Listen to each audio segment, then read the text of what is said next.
Fin du colloque international sur la recherche urbaine en Afrique et au Moyen-Orient, scientifiques et experts s'engagent à participer à la création des villes typiquement africaines. En France, le premier tour des élections municipales a débuté ce matin. Il y a plus de 926 000 candidats au poste de maire et de conseillers municipaux. Et puis en Algérie, pendant ce temps, la campagne pour l'élection présidentielle du 17 avril a démarré ce dimanche. Parmi les 6 candidats, Abdelaziz Bouteflika, dans un communiqué, le président sortant affirme que ses ennuis de santé ne l'empêchent pas de briguer un nouveau mandat.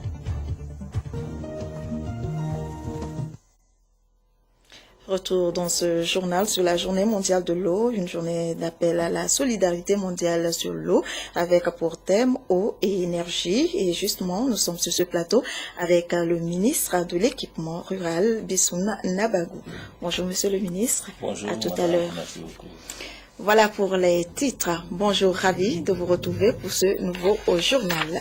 La journée mondiale de l'eau, célébrée hier partout dans le monde au Togo, c'est le canton de Pimé, dans la préfecture de Kloto, que l'événement a connu son apothéose. Une journée d'appel à la solidarité mondiale afin que chacun œuvre pour la préservation et l'égal partage de l'eau. Retour sur la manifestation avec Charlotte Roussine. 22 mars, Journée mondiale de l'eau, une occasion privilégiée de réflexion et de sensibilisation sur les enjeux liés à l'eau. Axée sur la problématique de l'énergie, la célébration de cette année a, comme à l'accoutumée, rassemblé les acteurs de la promotion pour l'accès à l'eau, les partenaires techniques et financiers, les autorités traditionnelles, religieuses et politiques dans le canton de Pimé. Une localité choisie à dessein pour faire observer de visu l'interdépendance entre l'eau et l'énergie, comme le stipule le thème retenu pour la circonstance, eau et énergie, un potentiel pour le Togo. On utilise l'eau pour produire de l'énergie. On utilise de l'énergie pour transporter, pour refroidir, pour réchauffer l'eau. À partir de l'eau, on peut produire de l'énergie pour la population.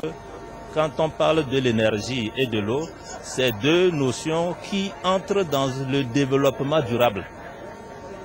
Et l'énergie fournie par l'eau, c'est une énergie d'abord propre, non polluante, renouvelable et très moins chère par rapport à l'énergie thermique. Premier barrage hydroélectrique du Togo, la centrale de Pimé a été mise sur pied en 1963 et aide à résorber le problème d'éclairage public dans la région des plateaux. Elle fournit 1,6 MW pour les 2 turbines. Une fois qu'on démarre ça, ça corrige tout et les gens sont satisfaits. L'accès à l'eau pour toute la population demeure un défi majeur pour le gouvernement togolais. Il s'investit donc avec l'appui de ses partenaires, ici représentés par l'Union européenne, à réaliser des projets à court, moyen et long terme pour que toutes les couches de la population bénéficient d'une eau saine, potable. Dans notre SCAP aujourd'hui, il y a plein d'actions qui sont répertoriés. Beaucoup de projets aujourd'hui sont en cours.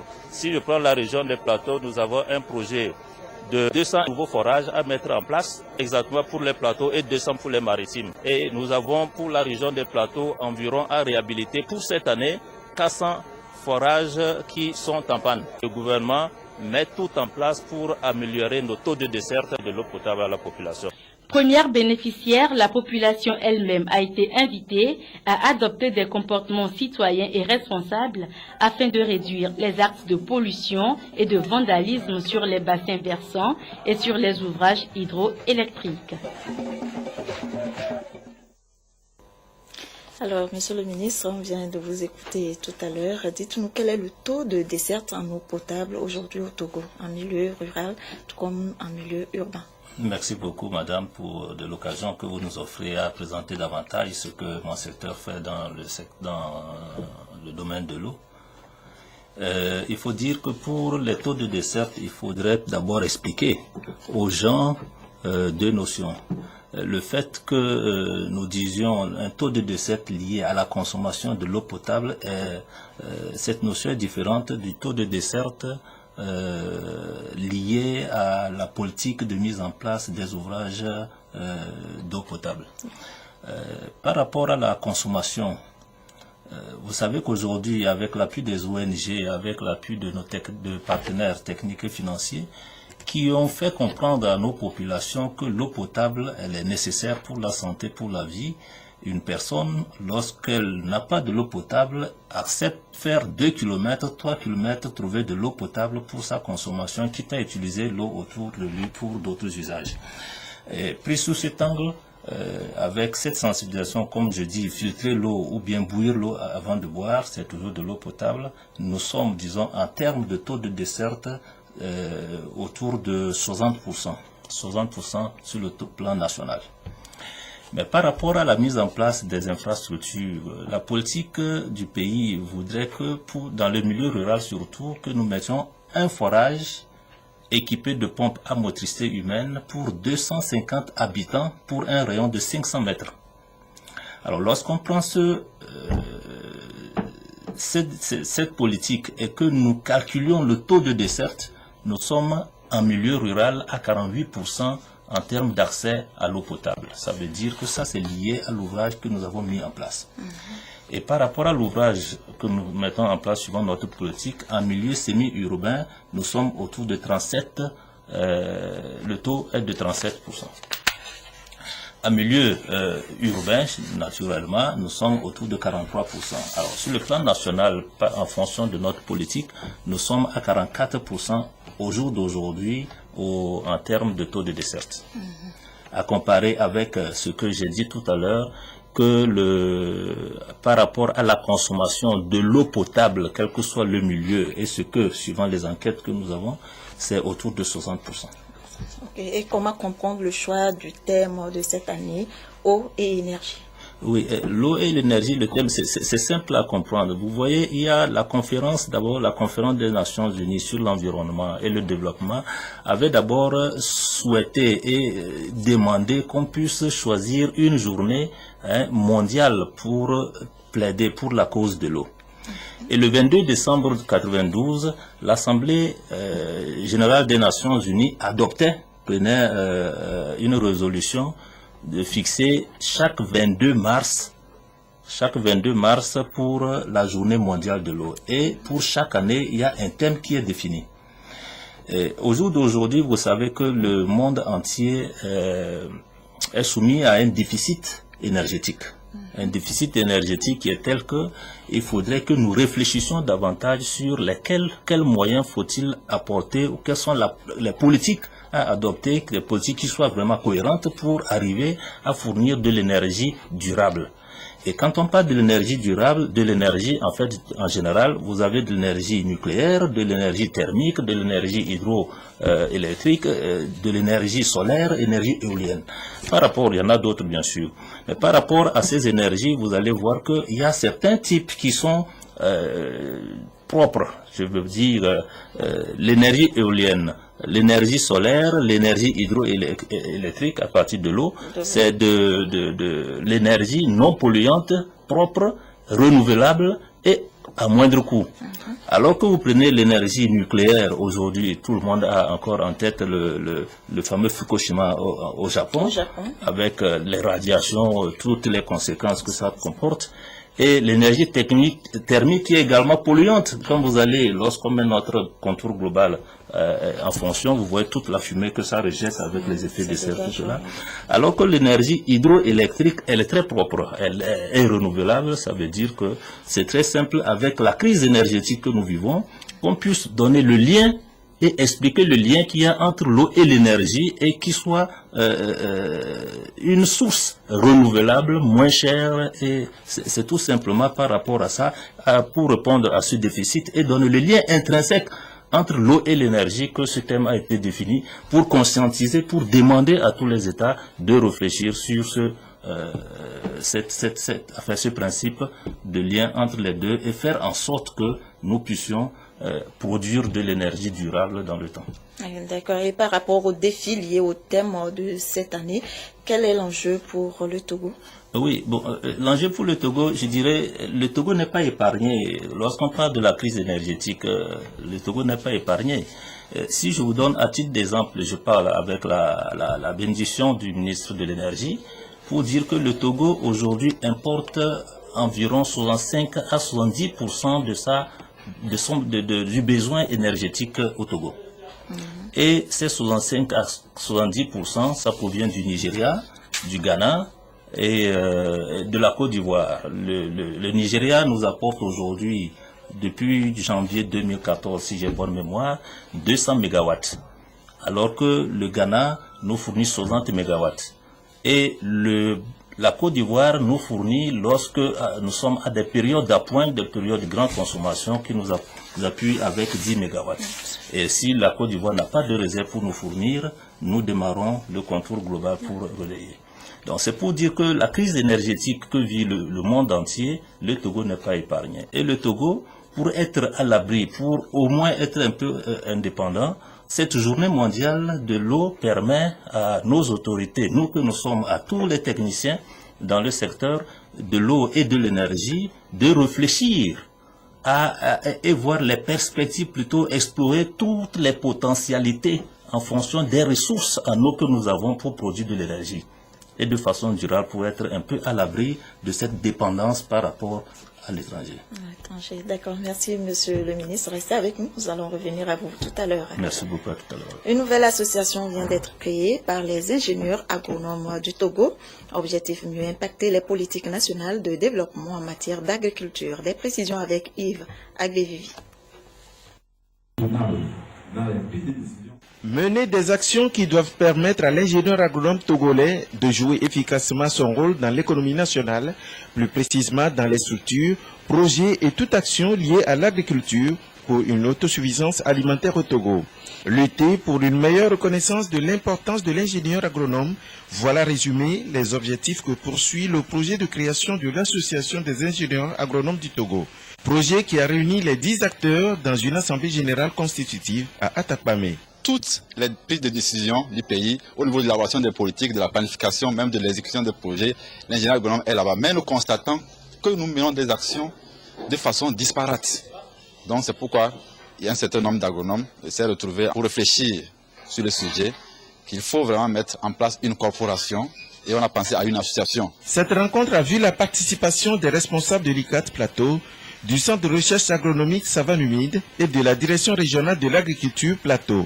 Ce dernier a été élu président de l'association et mesure le travail qu'il attend. Nous allons travailler le bureau à faire en sorte qu'on ne déçoive pas la confiance qui nous a été faite, que les camarades au bout d'un certain temps puissent se rendre bien compte que nous avons fait décoller l'association. Les statuts ne sont pas encore finalisés. Nous allons, nous, bureau élu, nous mettre au travail pour qu'on puisse les finaliser, que nous puissions faire le consensus autour de ça. L'idée de création de cette association a germé à Palimé en septembre 2013 et environ 5 mois après, cette idée est devenue réalité et atteint sa reconnaissance légale que les responsables espèrent atteindre. Annoncé en titre le colloque international sur la recherche urbaine en Afrique et au Moyen-Orient, diagnostic, outils et stratégies a pris fin à Lomé, organisé par l'Association pour la promotion de l'enseignement et de la recherche en aménagement et urbanisme. Les participants se sont séparés sur une note de satisfaction. Et Soram Théotéo. Ces scientifiques et experts en urbanisme et aménagement des villes se sont séparés en faisant leurs plusieurs défis à relever, défis liés au développement harmonieux des villes en Afrique et au Moyen-Orient. L'Afrique, par exemple, se présente comme l'Eldorado de demain, d'où la nécessité pour eux d'innover, en prenant en compte les questions de développement durable et en sauvegardant l'identité propre à ces milieux. Comment tenir compte de ce que nous sommes, nous, Africains? Comment tenir compte de nos patrimoines, de nos us et coutumes pour pouvoir construire nos villes? Il ne faudrait pas qu'on calque nos modèles de villes sur les modèles européens, sur les modèles américains. J'espère que ces recommandations seront prises en charge justement par rapport au développement du nouvel agenda local 21 donc en 2016 qui va se tenir à Bogota et qui se veut justement un nouvel agenda qui intègre justement cette notion de changement social dans la ville. Autre préoccupation, la capitalisation des résultats des travaux de recherche par les décideurs politiques. Les universitaires, l'intelligentsia et en même temps les pouvoirs publics dans un régime démocratique, ont besoin de savoir quelles sont les aspirations des populations et comment apporter des solutions aux questions qui se posent à ces populations. C'est pour la deuxième fois après 2006 que l'École africaine des métiers de l'architecture et de l'urbanisme EAMO accueille l'association pour la promotion de l'enseignement et de la recherche en aménagement et urbanisme apéro AMO.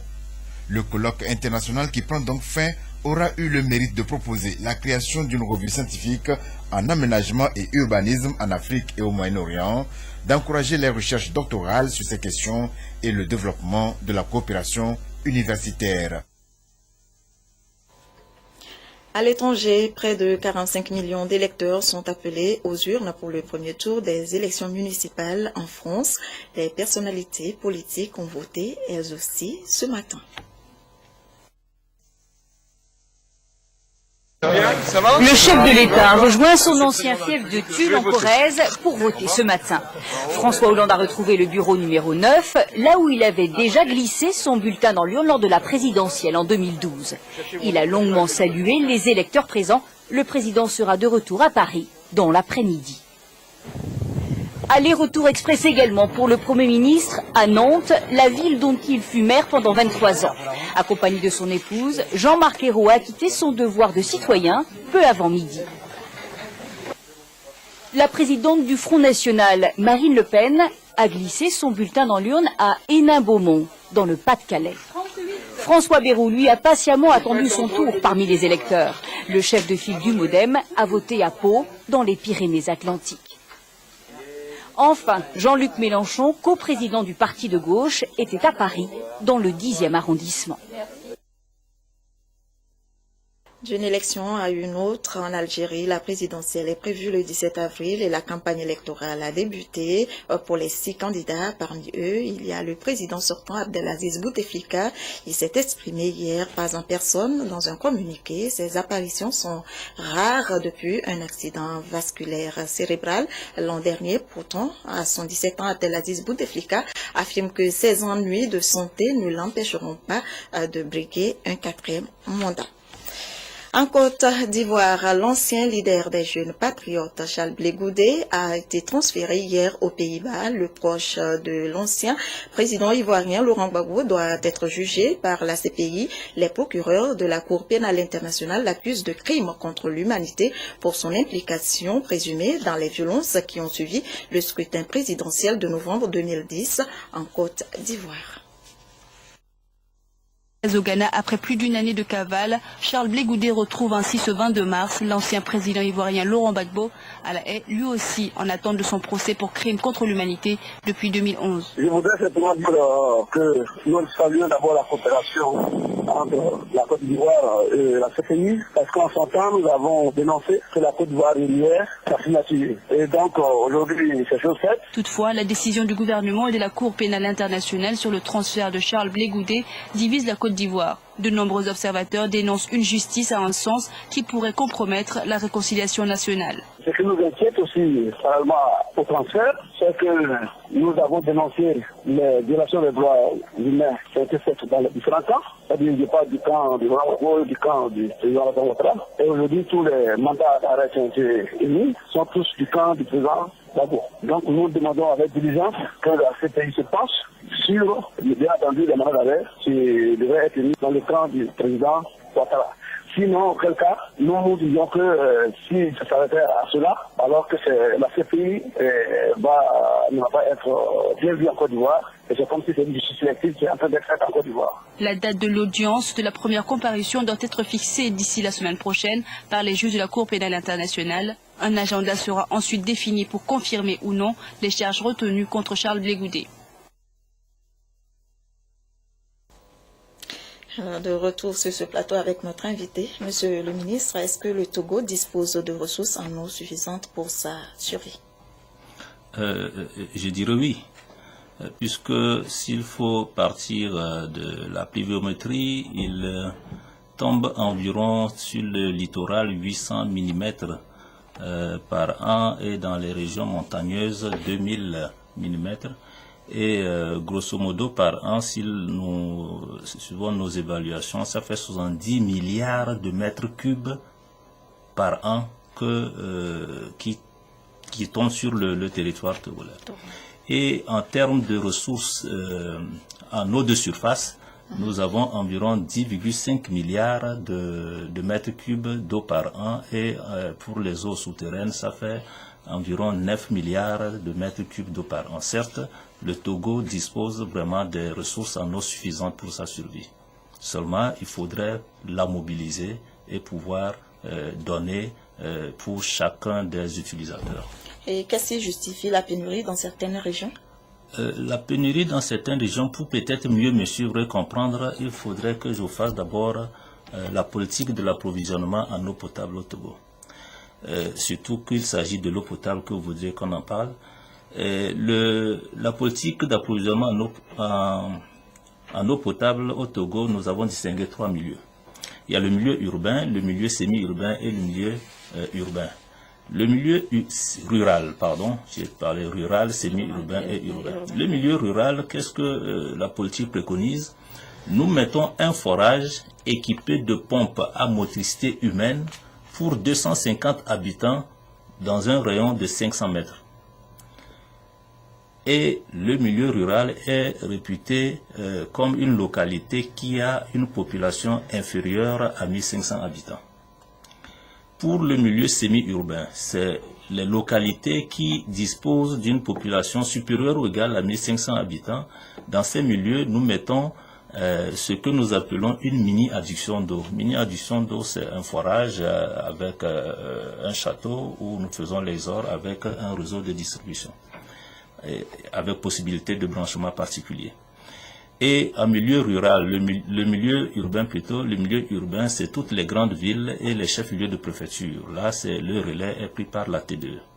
Donc, j'ai donné, c'est juste cette politique pour vous expliquer les difficultés, c'est que lorsqu'on prend le milieu urbain, les difficultés d'accès sont liées au fait d'abord à une croissance démographique qui n'a pas tenu compte des prévisions d'extension de la T2, et aussi doublé du fait du vandalisme que nous avons vécu dans les années 70 pour le château de Bec. Le château de Bec, pour ceux qui le savent, n'est pas fonctionnel, qui permettait de desservir toute la zone du port et au-delà. Donc, qui a fait que dans des quartiers, dans certains quartiers, nous n'arrivons pas à donner de l'eau. Bon, tout ceci est doublé du fait de la faible production que la T2 aujourd'hui, que nous n'arrivons pas à produire en termes de quantité l'eau suffisante. En milieu rural, comme je l'ai dit, en milieu rural, là, les difficultés sont liées aussi à plusieurs facteurs. D'abord, lorsque vous êtes dans le septentrion, l'habitat dispersé ne nous favorise pas par rapport à la politique de mise en place des ouvrages dont je viens de parler. Lorsque je dis que nous mettons un forage équipé de pompes à motricité humaine pour 250 habitants dans un rayon de 500 mètres, nous sommes dans un milieu où l'habitat est dispersé. Vous avez le village et là, peut-être une petite concentration d'habitations qui sont là. Vous avez un hameau très éloigné là-bas, mais lorsqu'on fait, ça fait plus de 300 ou 400 habitants. Donc, où est-ce qu'il faut mettre le forage? Bien sûr, avec l'intermédiation sociale, avec les bénéficiaires, nous arrivons à mettre au centre où il y a plus d'agglomération. Mais l'habitation qui est très éloignée de là, dans un Mao, n'a pas de l'eau. Alors, il se dit toujours, ce village n'a toujours pas de l'eau. Donc, cet habitat dispersé ne nous favorise pas, ne permet pas, lorsqu'on prend en termes de calcul, on dit, nous sommes à tel taux, mais les gens viendront vous dire que moi, je connais une habitation qui est là-bas, il ne prend que l'eau de la rivière qui est à côté. Certes, cela ne nous favorise pas. Donc, l'habitat dispersé est tel que cela ne nous avantage pas.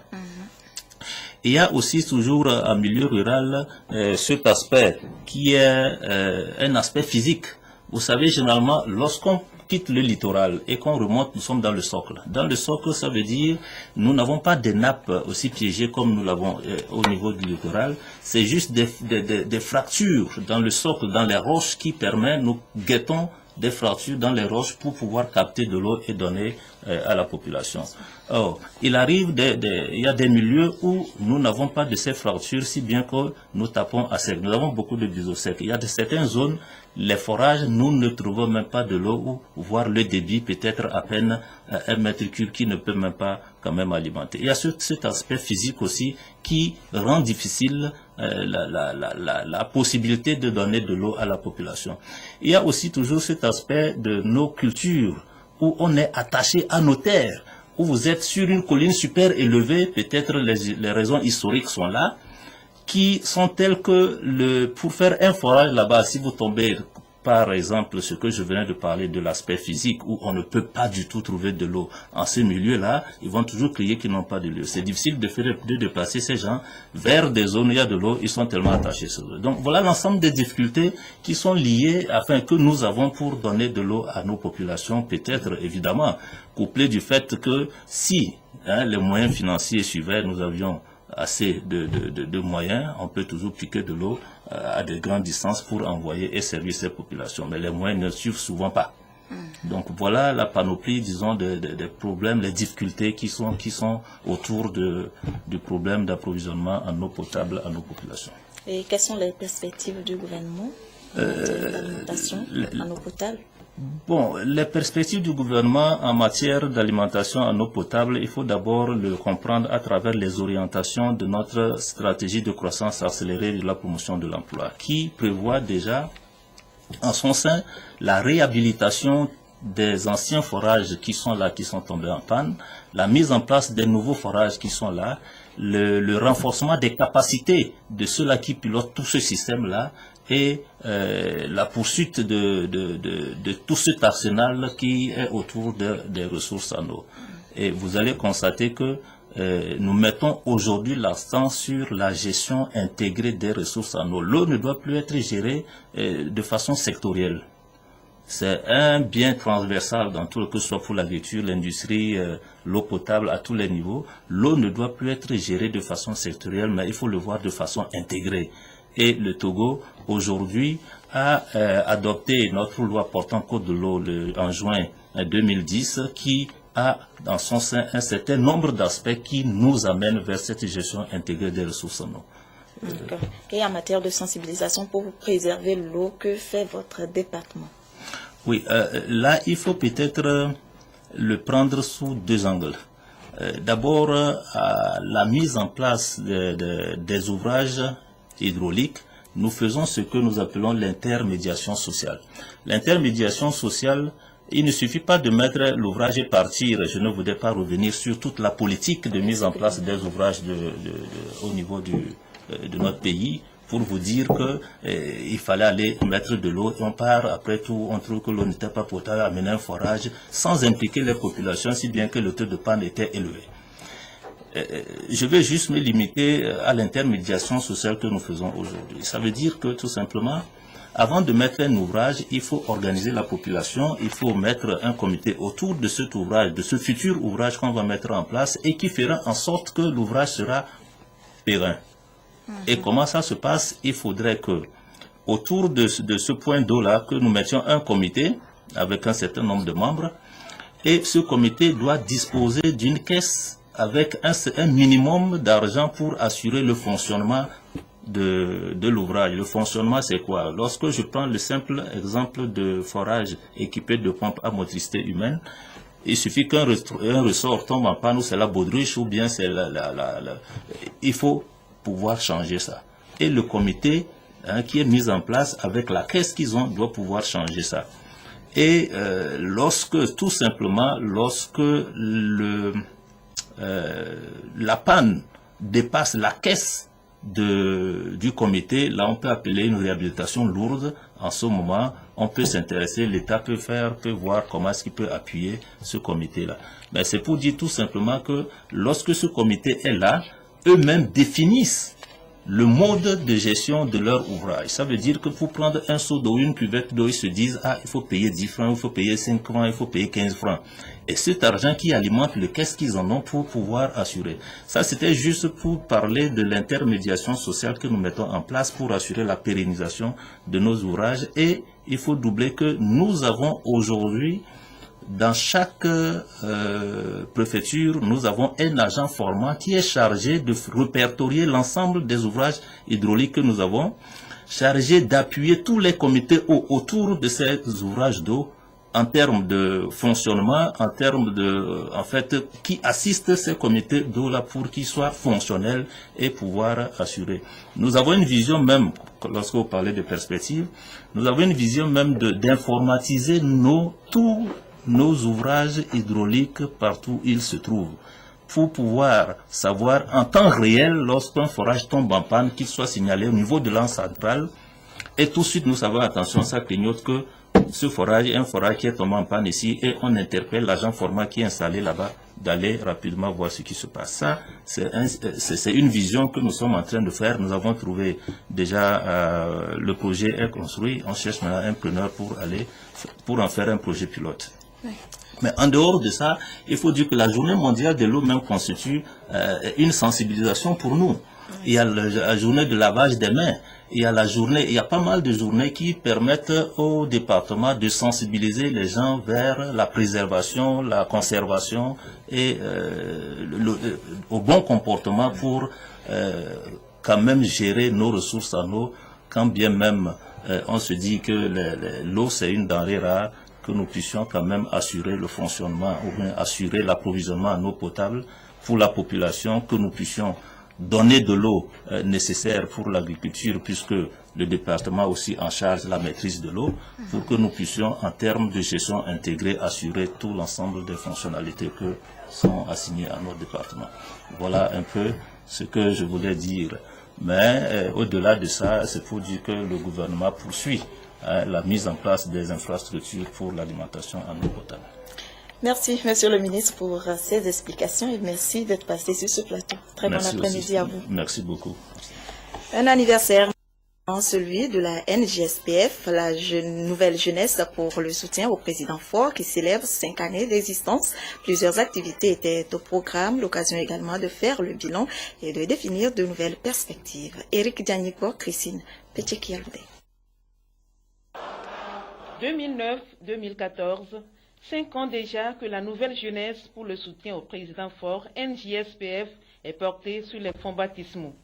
Son ambition en naissant est de soutenir le chef de l'État dans sa politique, celle de créer un environnement propice pour le développement socio-économique et offrir aux populations de meilleures conditions de vie et de travail. Pour leur 5e anniversaire, les responsables de la NJSPF n'ont pas fait que le bilan des activités menées, mais ils ont également focalisé leur attention sur la responsabilité citoyenne et le patriotisme, des valeurs pour la sauvegarde des acquis démocratiques. Nous sommes aussi satisfaits des résultats parce que nous avons eu à poser des actes socio-économiques à travers les œuvres sociales, les dons dans le monde scolaire par-ci et par-là. Comme vous le savez, avec la politique du président Faure, le chantier est vaste et diversifié. Et c'est pourquoi nous devons tout de suite retoucher nos manches pour entamer d'autres aventures pour le grand bonheur des peuples togolais. Dans la rubrique des actions sociales, la NJSPF a un projet ambitieux, celui d'œuvrer aux côtés du gouvernement pour qu'aucun enfant ne vive plus sans acte de naissance d'ici 2017. Et pour cet anniversaire, 3000 actes de naissance ont donc été établis aux écoliers et 1000 certificats de nationalité aux élèves en classe de terminale sur toute l'étendue du territoire national. Comme mes amis, je suis très contente de mon acte de naissance. L'acte de naissance, pour chaque individu, est un droit inaliénable. Il permet d'abord d'aller à l'école, il permet de pouvoir être identifié. Nous disons bravo à l'association NJSPF. Le nouveau bureau qui va conduire l'association a été également présenté aux autres membres. Déjà dans la matinée, une caravane a sillonné la ville de Lomé pour sensibiliser les populations sur les valeurs citoyennes, notamment le pardon, la solidarité, la paix et la réconciliation nationale. Ce sera tout pour cette mi-journée. Merci de votre fidélité. Merci à vous qui nous avez suivis. Passez un très bel après-midi dominical. À demain. Fin du colloque international sur la recherche urbaine en Afrique et au Moyen-Orient. Scientifiques et experts s'engagent à participer à la création des villes typiquement africaines. En France, le premier tour des élections municipales a débuté ce matin. Il y a plus de 926 000 candidats au poste de maire et de conseillers municipaux. Et puis en Algérie, pendant ce temps, la campagne pour l'élection présidentielle du 17 avril a démarré ce dimanche. Parmi les 6 candidats, Abdelaziz Bouteflika, dans un communiqué, le président sortant affirme que ses ennuis de santé ne l'empêchent pas de briguer un nouveau mandat.